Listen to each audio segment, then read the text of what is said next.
That many times I'm sure that we've all taken time just to stop and reflect. Many times when we hear what's happening in the news or read the newspapers, where's all of this leading to?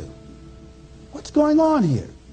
And so I think that now more than ever, we must begin to look at what are the things that we can do that would put us on some firm footing in life, that will enable us to do some things and use some powers that we have, that many of us go through life never ever discovering that we have those things going for us. And part of that, I believe, is knowing what it is your life worth. What is it that gives your life a sense of meaning and purpose? Because once you find that, it puts you in your power place. See, if you know what your life work is, I encourage you to start working on it. If you can't do it all at one time, do just a little bit of it. And if you don't know what it is that you showed up to do, if you don't know why you're here, I encourage you to find out what your purpose is here. What is the meaning of your life? What will be different? Have you ever asked yourself that question? I've done that. I remember coming from a friend of mine's funeral, and I was reflecting on how much time I had left. And I went for a walk in a park thinking about this guy whose life was so promising. And I mean, he wasn't an old guy. He was quite young, in fact. And I thought about all of the things that he said he was going to do, and he never got a chance to do those things.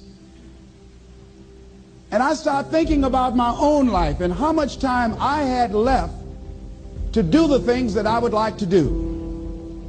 And at that time, I wasn't sure what my life purpose was, what my life's work was. I wasn't sure about it at that time. And I thought about it quite a lot. I had some idea, but I wasn't convinced. I don't think I felt worthy. I didn't believe that it could be me to do this kind of work that I'm doing right now. And I say to you that if you begin to take a conscious effort to find out what it is that you're supposed to do, I say that it can literally save your life. I said that it can literally save your life. 85% of the American public, according to recent studies, are going to jobs that they hate, working on jobs that do not challenge them. They get sick thinking about going. Because, see, when you go to a job and you already know how far you can go, you can already see that proverbial glass ceiling. See, when you're going someplace and you already know how much you're going to make, you already know how far you can go, you're in a dead-end position. It erodes your self-esteem. It lowers your sense of yourself. It creates an inner turmoil. It creates an emptiness in you. So I say that your life is worth finding what it is that you're supposed to do. And I'm not saying quit your job. I'm saying find it and do just a little bit of it. Just start working at it just a little bit, but do find out what your work is and hold on to it, and don't let your dream go. Don't let it go. See, and here's something else I want you to begin to look at. Why is it that most people don't pursue their dreams or don't do better than what they're doing if they're capable of doing it? I think that many of us don't go the next step because we don't know what to do yet. And I say that the reason that we don't even explore the possibility of what to do is because subconsciously we don't believe that it can happen for us, and we don't believe that we deserve it. So here's what I'm suggesting. How much time do you spend working on you? How much time do you spend every day working on your dream? In the last 90 days, how many books have you read? In the last year, what new skill or knowledge have you acquired? What kind of investment have you made in you? So I'm saying that as you begin to look at where you want to go, if you want to make it today, and things are changing so fast you have to literally run to stand still, I'm saying that you've got to make some conscious effort to begin to work to develop you. Here's something else. Most people are not living their dreams because of fear, ladies and gentlemen. Fear, limited vision, and lack of self-esteem. is what keeps most people doing things they don't want to do. The same reason that people stay in relationships where they're abused or they're unhappy or it's unfulfilling, they can't see themselves beyond that relationship. They can't see themselves enjoying life without that person. They think that this is all that they can do. The same reason that people get stuck at a certain level in life, they can't see things being better for them. And they think that this is it and this is all they deserve. This is all they've ever seen. It's been passed on to them. And they think that this is it for them. Oh, no. I was looking what Dr. Blanton, Smiley Blanton, who is a colleague of Dr. Norman Vincent Peale, what he said about fear. He said, fear is the most subtle and destructive of all human diseases. Ladies and gentlemen, fear kills dreams. Fear kills hope. Fear put people in the hospital. Fear can age you. Fear, ladies and gentlemen, can hold you back from doing something that you know within yourself that you're capable of doing, but it will paralyze you. And it seems like you're in a hypnotic spell. And I ask you a question, what is the benefit? What's the benefit of allowing fear to hold you back? What's the benefit of giving up on yourself? Of not stepping out on life and taking life on? What is the benefit for you? What's the plus in that? It's one of the things I had to ask myself. So I didn't want to make any mistakes. I wanted everybody to like me. I wanted to be perfect the first time I did something. It's not going to happen. You're going to make some mistakes. You're going to hurt some folks' feelings. You're going to create some enemies whenever you decide that you want to begin to take life on. You've got to ask yourself, how long am I going to allow this to hold me back? I like what Zig Ziglar says. He said, fear is false evidence appearing real. That is an illusion that we create in our mind. It is a state of mind that can be changed. So let's look at how we can begin to take some steps to restructure that fear, to begin to expand our visions of ourselves, to begin to increase our self-esteem. Webster said that self-esteem means confidence and satisfaction in oneself. Look at your life right now. Whatever you've done up to this point in time, your life is working. Whatever you have produced, it came out of you as a result of the kind of person that you have become. It's a result of your choices. It's a result of your consciousness. Now you have to ask yourself, are you satisfied with what you have produced? Is this what you want? Would you like for things to be better than this? Do you believe that you deserve better than this? Or are you content? This is it. You don't have to do anything else. That you've already resigned yourself in life and say, well, I'm happy. I'm not starving like the people in Calcutta. Are you allowing yourself to get off the hook like that? Or do you believe somewhere in the back of your mind or in your heart that there's some other great work for you to do?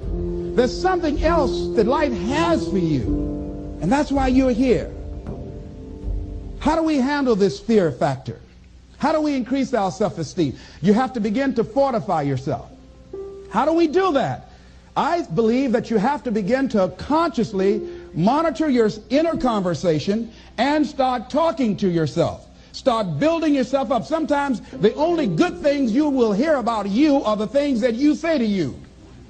So I'm saying learn to be your own booster. Start building yourself up. Start encouraging yourself. Start saying, I can do this. I can make this happen. When I started thinking about becoming a speaker, I said, yes, I can do this. I can make this happen. When I start trying to convince myself I can be a businessman after flopping and failing and losing thousands of dollars and feeling stupid and dumb and having people take advantage of me because of what I didn't know, I had to talk to myself because people were saying to me that I was dumb. And somewhere in the back of my mind, I was saying, you're right. Look at what I've done. I had to say, no, Les. Hey, come on, man. Get yourself together. You can handle this. You just haven't figured it out yet.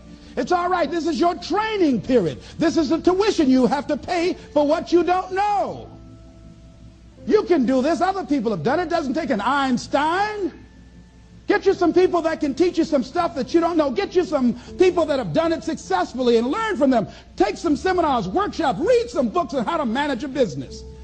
Change the way you see yourself and begin to tend to the personal details. Understand that nobody's going to take care of your business better than you.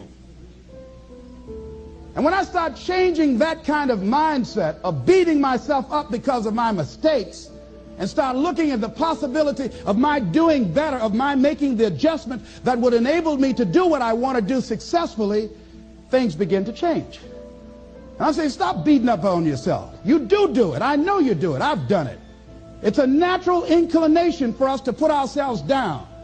See, we are born negative, I think, in a negative consciousness because we live in a negative world. Here's some other things, ladies and gentlemen. Begin to guard your mind against negative programming, like turn off the television. Don't watch the news. So you've got to guard the kinds of things that you put in your mind. See, if you don't program your mind will be programmed, because human beings are goal-oriented. That's why we die of broken hearts early. That's why we're running through life to early graves. We're going through life, ladies and gentlemen, and I think that Henry David Thoreau said that most men live in quiet desperation. Most of us go through life running scared. So we created this in our minds, false evidence appearing real. We made it real in our minds. That's why Churchill said there's nothing to fear but fear itself. That's the destructive monster. So turn off things that can contribute to your fear. Turn a deaf ear to people that all they can do is talk about how negative things are because they have bought into the consciousness of the world. Start attending workshops, seminars, listening to tapes on a daily basis to begin to recondition your mind, to retrain your thinking. Faith comes by what? Hearing and hearing and hearing. Listen to things that can empower you, that can enable you to create a new reality for yourself, in a new life for yourself. You might appear to be strange around most people. You know, most people think you're strange if you're happy today. See, these people have not found their purpose in life. That's why they're grumpy. That's why they're miserable. That's why they're so negative. They're hurting and they want to hurt other people. So start practicing using programs for your mind. Seminars, books, workshops. Keep a journal. Record your thoughts, what's happening with you. Every day when you get up, have a journal near you. See, ladies and gentlemen, we get 3 to 4 thoughts a year that if we would act on those thoughts, they could change our life. What idea are you sitting on? Write your ideas down. And then, once you get that idea, take the leap. Take the leap. See, it's out here in the universe. If you don't take the plunge, I guarantee you, somebody else will. Take the plunge. Go into action. And ladies and gentlemen, you will be surprised at how things will come together. You'll be surprised. Now, you're going to have some difficult challenges. I can tell you that now. Be aware of that. Things are not going to work out exactly right. For a time they will, sometimes. And that's when life is just playing a game with you. I want you to feel good and relax. But ladies and gentlemen, go into action with your dream. And don't avoid where the fights are. Get in the midst of the fight. Get knocked down so you can learn how to fight, so you can hold your position. See, most people don't get out in the arena of life because they don't want to fight. Most people don't get out there because they don't want to get knocked down. They don't want to be dropped to their knees. But see, you're going to be dropped whether you're on the field or whether or not you're sitting on the sidelines. You're going to be dropped. So at least get dropped for something. See, that's how most people are spectators in life. You don't want to be a spectator. You want to get out in the field where the action is. And you will be amazed. After the struggle, there will be a calm period and things will begin to click for you.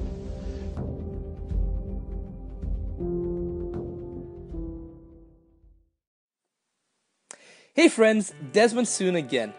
I hope you enjoyed today's video.